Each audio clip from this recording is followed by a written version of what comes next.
Jadi yang disebut Daniel adalah Nabi Daniel. Jadi bukan Daniel yang ini ya. Jadi kalau saya sebut Daniel berarti adalah Nabi Daniel. Tapi kalau saya sebut saya berarti saya.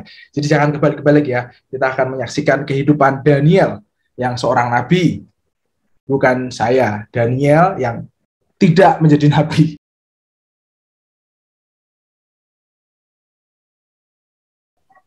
Terima kasih Yohana untuk pujiannya, dan sekarang seperti biasa kita langsung saja ya membuka Alkitab kita di Daniel pasal yang ke-6, ayatnya yang ke-5 dan yang ke-6, nanti diteruskan ke yang 11 ya. Oke. Sebelum masuk lebih dalam kepada khotbah atau pembacaan firman Tuhan, saya mau memberikan disclaimer dulu ya. Disclaimer-nya itu begini. Jadi yang disebut Daniel adalah Nabi Daniel. Jadi bukan Daniel yang ini ya. Jadi kalau saya sebut Daniel berarti adalah Nabi Daniel. Tapi kalau saya sebut saya berarti saya. Jadi jangan kebalik-kebalik ya. Kita akan menyaksikan kehidupan Daniel yang seorang nabi. Bukan saya, Daniel yang tidak menjadi nabi. Begitu ya. Oke, tanpa berlama-lama lagi kita akan membukanya. Daniel pasal 6 sekali lagi, ayat yang ke-5 dan ke-6 dilanjutkan dengan ayat yang ke-11. LAI memberikan judul Gua Singa. Saya akan membacakannya bagi saudara-saudara sekalian ya. Demikianlah firman Tuhan. Kemudian para pejabat tinggi dan wakil raja itu mencari alasan dakwaan terhadap Daniel dalam hal pemerintahan, tetapi mereka tidak mendapat alasan apapun atau sesuatu kesalahan. Sebab ia setia dan tidak ada didapati sesuatu kelalaian atau sesuatu kesalahan padanya. Maka berkatalah orang-orang itu, kita tidak akan mendapat suatu alasan dakwaan terhadap Daniel ini, kecuali dalam hal ibadahnya kepada Allah. Ayat 11, demi didengar Daniel bahwa surat perintah itu telah dibuat, pergilah ia ke rumahnya. Dalam kamar atasnya ada tingkap-tingkap yang terbuka ke arah Yerusalem. 3 kali sehari ia berlutut, berdoa, serta memuji Allahnya seperti yang biasa dilakukannya. Demikian jauh membacaan firman Tuhan. Bagilah bagi kita yang membaca, merenungkan, terlebih yang melakukannya di dalam kehidupan sehari-hari. Saudara-saudara, bayangkan kalau kita menjadi seorang dokter atau perawat di masa sekarang. Tidak dapat dipungkiri menjadi dokter atau perawat di masa pandemi adalah sesuatu yang sulit, bukan? Apalagi kalau dokter atau perawat tersebut bekerja di sebuah rumah sakit yang langsung menangani pasien yang terinfeksi virus corona, yang menjadi garda depan gitu ya, atau yang ada di pos-pos gitu, penanganan COVID gitu, penanganan virus corona. Tidak mudah ya. Sampai hari ini kira-kira sudah lebih dari 500 dokter dan 1.000 perawat meninggal selama menangani atau pandemi virus corona itu menyerang Indonesia dan dunia ini. Ini 1.000 dan 500 ini tadi adalah dari Indonesia saja ya. Sebagai dokter atau perawat, mereka bukan hanya mengorbankan diri sendiri, tetapi mereka juga mengorbankan keluarga yang ada di rumah. Tidak sedikit dari mereka, dokter dan perawat, yang tidak berani pulang ke rumah setelah selesai bertugas. Banyak dari mereka yang sudah berbulan-bulan bahkan tidak menjumpai orang tua, istri, suami, dan anak-anak mereka. Dengan kata lain, sekali lagi nih, kalau kita menjadi dokter atau perawat di masa kini yang ada virus coronanya ini, ada pandemi, tidak mudah. Tidak mudah untuk tetap setia menjalani panggilan, entah itu menjadi dokter atau perawat. Ada resiko besar yang terus membayang-bayangi kita sepanjang hari selama kita bekerja. Mungkin nyawa kita atau orang-orang di sekitar kita yang menjadi taruhannya. Taruhannya nyawa, bukan main-main. Bukan sekedar sakit, bukan sekedar miskin, bukan sekedar mungkin kehilangan pekerjaan, tapi ini kehilangan nyawa. Bukan hanya dokter dan perawat tentunya, saya juga punya teman, saudara, tetangga yang sudah meninggal karena terinfeksi virus corona. Virus corona tidak mengenal orang Kristen atau bukan, hamba Tuhan atau bukan, laki atau perempuan, dan bahkan tua dan muda. Sekali lagi saudara-saudara, kalau kita lihat, menjadi dokter dan perawat di masa kini yang ada pandemi virus corona tidak mudah. Itu seperti yang dialami oleh Daniel di pasal 6 yang menceritakan bahwa ada seorang tokoh yang bernama Daniel yang setia kepada Allah di tengah kesulitan. Kalau tadi perawat dan dokter kesulitannya menghadapi pandemi virus corona, kalau Daniel kesulitannya adalah menghadapi orang-orang yang menjahati dia. Sama seperti dokter dan perawat masa kini, Daniel harus menanggung resiko atas kesetiaannya kepada Allah. Susah ya, setia kepada Allah harus menanggung resiko. Bahkan resiko yang ditanggung Daniel lebih berat, resiko difitnah, resiko dijahati, sampai resiko dibunuh. Sengaja dibunuh. Menariknya, Alkitab mencatat Daniel melayani seorang raja yang bernama Darius.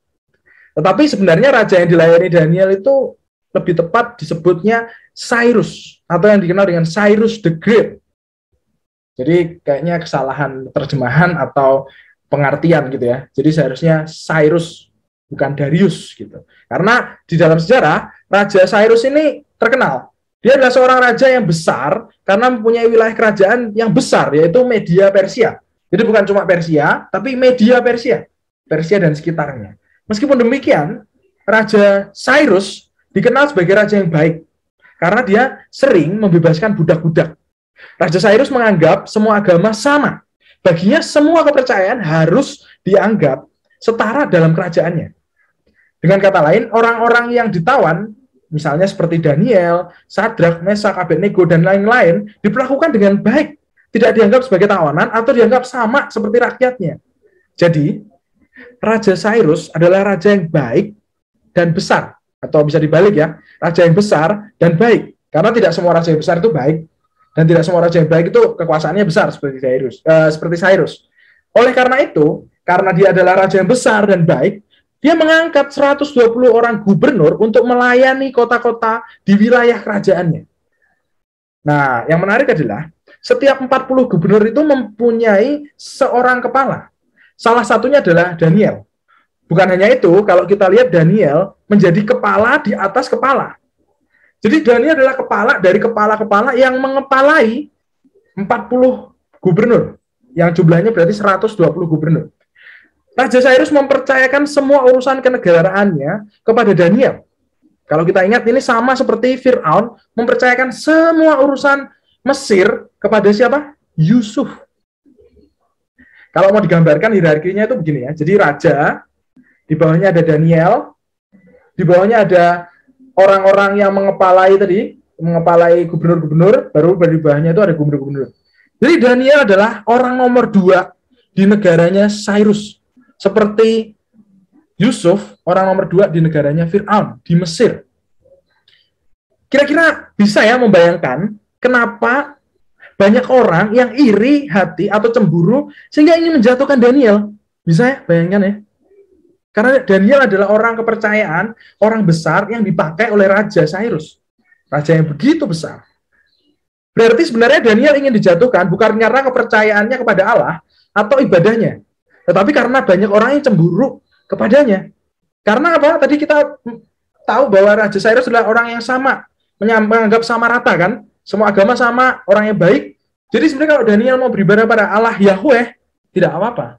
Hanya ada orang yang cemburu karena Daniel terlalu dipakai oleh raja, menjadi orang yang dipercaya, itulah menjadi kecemburuan mereka dan ingin menjatuhkan Daniel. Mereka semua yang cemburu kepada Daniel mencari alat untuk menjatuhkannya. Tetapi tidak ditemukan satupun celah atas kesalahan atau kelalaian dari Daniel. Kalau kita lihat ya, kesalahan adalah sesuatu yang disengaja oleh Daniel. Misalnya kalau dia kerja, tapi dia sengaja tidak masuk kerja. Berarti dia sangat sengaja, itu kesalahan. Kalau kelalaian, mungkin dia bisa saja lupa izin ketika dia sakit dan tidak bisa masuk kerja. Jadi Daniel tidak dijumpai entah itu kesalahan atau kelalaiannya. Namun, akhirnya mereka menemukan, orang-orang yang tidak suka ini kepada Daniel, ada sesuatu yang dapat dijadikan celah untuk menjatuhkan Daniel, yaitu ibadahnya atau kesetiaannya kepada Allah melalui ibadah. Singkatnya, mereka menyodorkan sebuah surat kepada Raja Cyrus yang berisi hukuman mati bagi mereka orang-orang yang menyembah selain raja selama 30 hari ke depan. Jadi jangkanya cuma 30 hari ke depan. Benar-benar suatu ribu muslihat yang diusahakan atau disengaja disusun oleh mereka. Tidak dapat dipungkiri, raja terjebak dengan tipu muslihat dari mereka yang ingin menjatuhkan Daniel dengan menyetujui surat tersebut. Jadi Raja Cyrus menandatangani surat tersebut, akhirnya berlakulah perintah raja atau hukuman 30 hari ke depan, hukuman mati bagi yang menyembah selain raja. Daniel mengetahui keputusan Raja Cyrus yang menyetujui surat tersebut. Tetapi dia tidak pernah mengurangi kesetiaannya kepada Allah. Daniel tetap beribadah kepada Allah. Seperti biasanya, dia tetap beribadah kepada Allah, dia lakukan itu. Justru karena ibadahnya lah yang tidak berkurang sama sekali, membuat Daniel harus mendapatkan hukuman dari Raja Cyrus. Dia dihukum, dimasukkan ke gua atau lubang singa, yang biasanya sering dinyanyikan oleh anak sekolah minggu. Daniel di gua singa, pam pam pam pam. Saudara-saudara, kalau kita lihat ya, yang dikerjakan Daniel atau kesetiaan Daniel ini mirip dengan salah satu seorang dokter. Ada seorang dokter muda yang begitu mengasihi Allah, dikatakan mengasihi Allah karena dia menjadi seorang Kristen yang baik, melayani, mempunyai talenta musik, dan menyanyi dengan baik. Dokter muda ini selain mengasihi Allah dan sesama orang Kristen juga, dia juga mengasihi pasien-pasien yang dijumpainya. Jadi bukan cuma orang Kristen, bukan cuma saudaranya, dan sebagainya. Sekitar awal tahun 2020, ketika virus corona menjadi pandemi di dunia, termasuk di Indonesia, dokter muda tersebut ditugaskan untuk menangani pasien yang terpapar virus corona. Padahal dokter muda tersebut sudah merencanakan pernikahan dengan tunangannya yang dikenalnya selama 8 tahun. Dokter tersebut merencanakan pernikahannya itu 11 April 2020. Kesetiaan dokter muda tersebut dengan panggilannya sebagai dokter membuatnya tetap berangkat. Dia dan tunangannya sepakat menunda dulu pernikahannya untuk memenuhi panggilan tugas menangani pasien-pasien yang terpapar virus corona. Syukur kepada Allah, dokter muda dan tunangannya sama-sama mengasihi Allah. Keduanya tidak keberatan, sama-sama setuju berarti, untuk menunda pernikahannya demi panggilan tugas. Mereka nggak tengkar, mereka setuju dan sepakat untuk oke, kita mundur ya. Namun setelah beberapa saat bertugas menangani pasien yang terpapar virus corona, dokter muda tersebut yang bernama Michael Robert Marampe terinfeksi virus corona. Setelah 8 hari dikarantina di rumah sakit tempatnya bertugas, dia menyampaikan pesan kepada rekan-rekan sejawatnya melalui sebuah video, yaitu intinya tetap semangat. Kita saksikan ya videonya sebenarnya.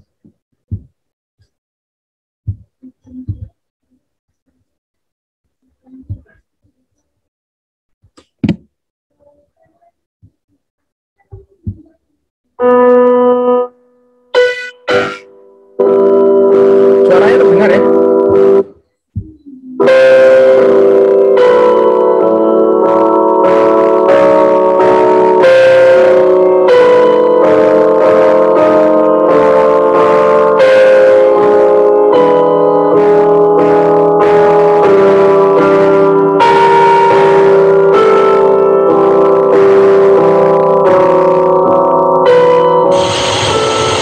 Teman-teman semua, selamat pagi dan selamat beraktivitas. Saya Dr. Michael Robert Marampe. Hari ini adalah hari ke-8 saya dirawat dan saya menjadi salah satu korban dari COVID-19. Buat saya, menjadi seorang dokter itu adalah suatu kebanggaan tersendiri. Tetap bisa melayani pasien, bisa membantu banyak orang, dan tidak ada penyesalan sedikit pun. Buat teman-teman semua di garda terdepan, tetap semangat dan wajib menggunakan APD yang lengkap. Selalu semangat teman-teman semua, dan Tuhan Yesus memberkati. Bayangkan saudara-saudara, dia berkata sesuatu yang sangat indah. Menjadi seorang dokter adalah sebuah kebanggaan karena bisa melayani pasien. Bayangin. Dan dia berkata apa? Dia tidak pernah menyesal sedikit pun menjadi dokter. Masih ada ya, di tengah keadaan seperti ini dan di era zaman seperti ini, orang seperti dokter Mikael ini, yang tetap setia di tengah kesulitan.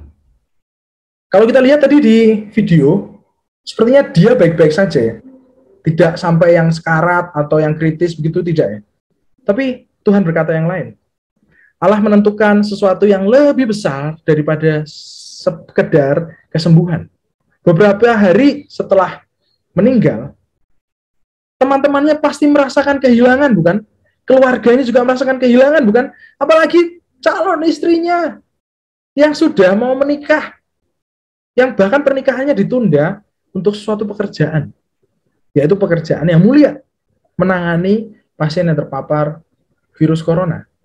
Selain mengorbankan dirinya sendiri, Dr. Mikael juga mengorbankan orang-orang yang mengasihinya. Pernikahan yang sudah direncanakan akhirnya bukan hanya diundur lagi, dibatalkan, tetapi tidak pernah terjadi. Dr. Mikael adalah salah satu contoh orang yang tetap setia di tengah kesulitan masa kini, selain Daniel. Jadi saudara-saudara, sebenarnya ada dua hal yang kita bisa contoh dari kehidupan Daniel. Yang pertama, Daniel tetap mengutamakan Allah dalam kesulitannya. Kalau kata dosen saya, put God first.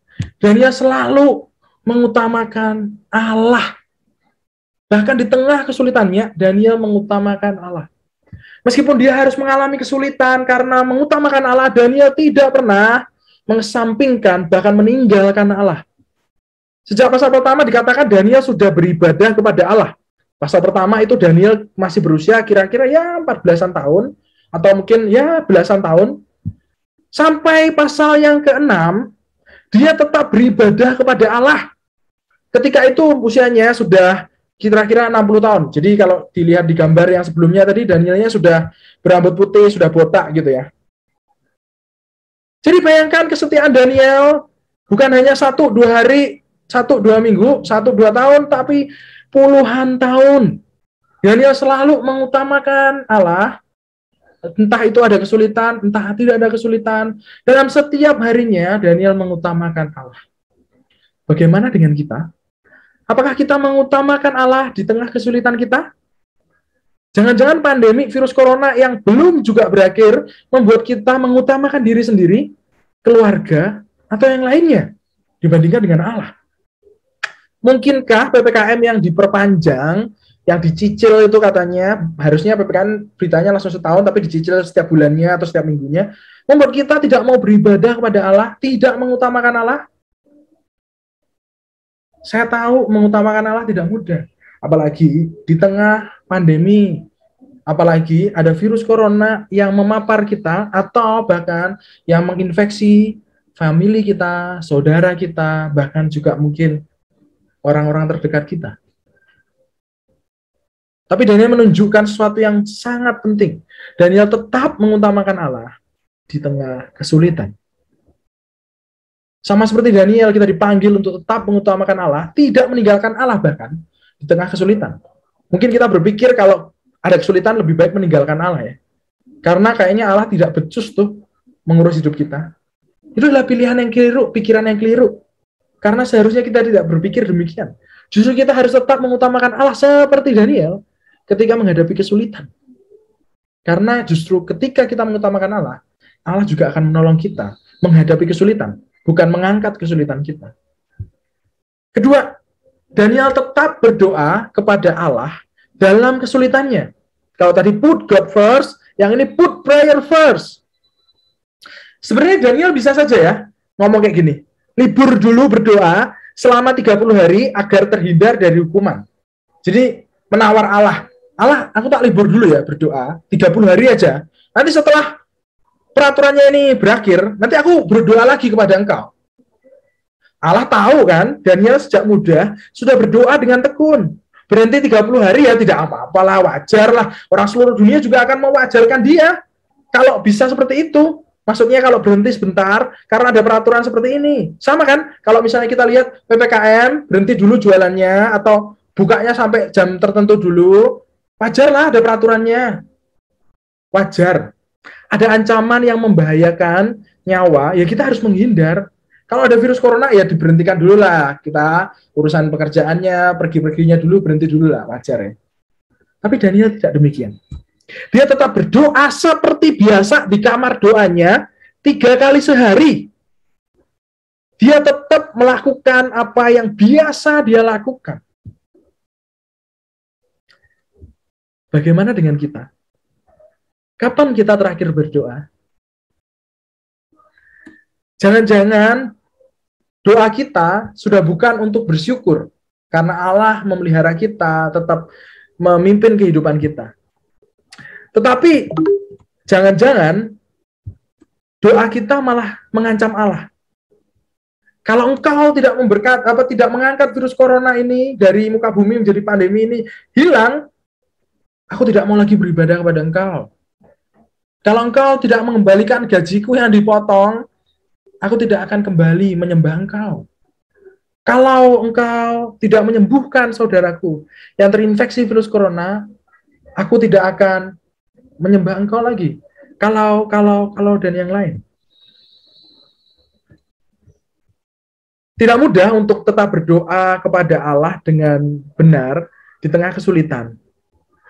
Pandemi virus corona yang diramalkan orang ini akan berakhir ya kira-kira 1 tahun, 1,5 tahun, masih belum berakhir sampai hari ini.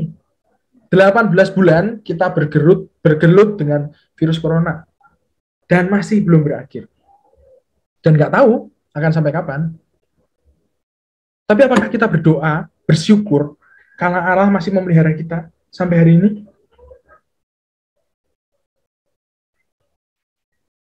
Saudara-saudara, setelah kisah gua singa yang kita baca tadi, Alkitab tidak lagi mencatat kehidupan Daniel, karena Daniel 7 dan sampai yang ke-12 itu isinya kebanyakan penglihatan Daniel, yang ada kata terkenal mene, tekel, urpasim, dan sebagainya. Tidak ada lagi kehidupan pribadi Daniel yang disorot oleh Alkitab. Jadi kita nggak tahu ke depannya Daniel menjadi seorang seperti apa, apakah masih tetap tidak bersalah dan tidak lalai, atau menjadi orang yang seperti apa, kita nggak tahu. Meskipun dia setia kepada Allah di tengah kesulitannya, tetapi Daniel juga tidak luput dari dosa. Sama seperti kita, Daniel juga punya kecacatan sebagai manusia karena dosa asal dan dosa turunan. Jadi seperti biasa, kita tidak dapat meneladani Daniel sepenuhnya. Seharusnya kita meneladani Yesus karena dia bukan hanya melakukan yang lebih baik daripada yang dilakukan oleh Daniel, tetapi Kristus juga menebus kita melalui darahnya. Satu lagi, Kristus memberikan Roh Kudus untuk menolong kita untuk tetap setia kepada Allah di tengah kesulitan. Roh Kudus juga menghibur kita ketika kita gagal untuk setia kepada Allah di tengah kesulitan. Jadi, meskipun pandeminya belum diangkat oleh Allah, virus coronanya masih mengerikan, tapi ada Roh Kudus yang menemani kita untuk menghadapi kesulitan itu, untuk menghadapi pandemi, perekonomian yang menurun, gaji yang dipotong, dan virus corona ini. Terutama yang paling penting daripada sekedar itu, kalaupun kita harus meninggal karena virus corona, atau kita melihat sanak saudara kita, teman, famili meninggal karena virus corona, kita tahu ada penyelamat kita, Yesus Kristus, yang sudah menyelamatkan kita. Bukan dari sekedar virus corona, tapi dari kematian kekal. Apakah kita mau untuk belajar seperti Kristus, yang juga mengutamakan Allah, kepentingannya menyelamatkan manusia, dan terus beribadah kepadanya, tidak pernah meninggalkan doa kepada Allah Bapanya, yang tetap setia kepada Allah di tengah kesulitan. Seharusnya sekali lagi kita belajar kepada Kristus, sang teladan sempurna itu, yang meneladankan kepada kita melalui kehidupannya, yang tetap setia kepada Allah, meskipun ada kesulitan, yang tetap mengutamakan Allah dan berdoa kepadanya, meskipun dia ketakutan, kesulitannya menghadapi kayu salib. Sekali lagi, marilah kita belajar kepada Kristus, dan kiranya Roh Kudus menolong kita sekalian. Amin.